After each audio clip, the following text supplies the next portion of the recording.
Hello movie lovers, hopefully সবাই বেশ ভালো আছেন। আজকে আমরা এমন একটা মুভি দেখব যেটা আজকে থেকে 20 বছর আগে যারা টিনেজে ছিলেন কিংবা এখনো যারা টিনেজার বয়সের তাদের সবার কাছে অনেক বেশি জনপ্রিয়।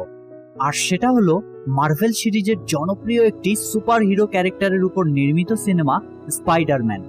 হলিউডের অন্যতম ব্যবসা সফল সিরিজগুলোর মধ্যে এটি একটি। তো চলুন শুরু করা যাক।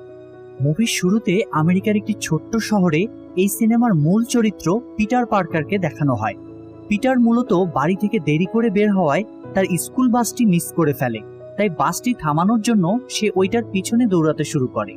বেশ কিছুক্ষণ চেষ্টার পর পিটার বাসে উঠে পড়ে, তবে পিটার একটু দুর্বল স্বভাবের হওয়ায় সবাই তার সাথে মিশতে চাইতো না, এমনকি তাকে কেউ পাশে বসতেও দিত না। পিটার অনেকটাই সাদাসিধে পড়ুয়া একটা বাচ্চা ছিল, আর এর ফায়দা উঠিয়ে বাসের অন্যরা তাকে বুলি করতে শুরু করে। এদিকে এই বাসেই সিনেমার নায়িকা মেরি জেনকে দেখা যায়। মেরি মূলত পিটারের পাশের বাসাতেই থাকতো এবং পিটার তাকে ছোটবেলা থেকেই পছন্দ করত, তবে আত্মবিশ্বাসের অভাবে পিটার কোনোভাবেই তা মেরিকে বলতে পারেনি। এরপর দেখা যায় বাসে করে সবাইকে একটি শিক্ষা সফরে কলম্বিয়ার একটি ইউনিভার্সিটিতে নিয়ে যাওয়া হয়েছে। তবে তারা সবাই ভেতরে প্রবেশের সময় সেখানে চলে আসে পিটারের বন্ধু হ্যারি অসবর্ন। হ্যারি ও পিটার একই স্কুলে পড়তো, তবে হ্যারি অনেক ধনী পরিবারের হওয়ায় সবার সাথে সে বাসে না এসে প্রাইভেট গাড়ি ব্যবহার করত। হ্যারির সাথে তার বাবাকেও দেখা যায়, যার নাম ছিল নরম্যান অসবর্ন। হ্যারি সেখানে পিটারকে তার বাবার সাথে পরিচয় করিয়ে দেয়। মিস্টার নরম্যান পিটারকে বলেন, শুনেছি তুমি নাকি বিজ্ঞানের অনেক ভালো একজন স্টুডেন্ট। পিটার তখন বলে, আপনিও একজন ভালো বিজ্ঞানী, আমি আপনার আবিষ্কার সম্পর্কে পড়েছি, যেটা দারুণ হয়েছে। নিজের প্রশংসা শুনে সেখানে নরম্যান কিছুটা খুশি হয়ে যায়।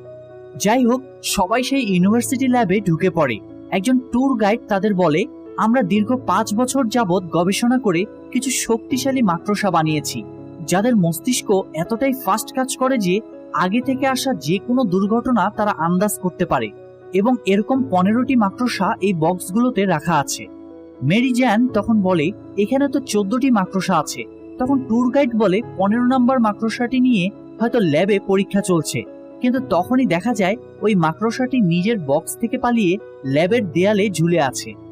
এদিকে পিটার তার ক্যামেরা দিয়ে মেরি জ্যানের ছবি তুলছিল। তখনই ল্যাবের দেয়ালে থাকা ওই মাকড়সাটি এসে পিটারের হাতে পড়ে আর কামড়ে দেয়, যার বিষ সাথে সাথে পিটারের শরীরে ঢুকে পড়ে। অন্যদিকে অসকর্প কর্পোরেশনকে দেখানো হয়, যেটা আসলে হ্যারির বাবা নরম্যানের ছিল। ভেতরে সেনাবাহিনীর অনেকগুলো বড় বড় কর্মকর্তাদের দেখা যায়, যাদের সামনে একটি গ্লাইডারের পরীক্ষামূলক রাইডিং দেখানো হচ্ছিল।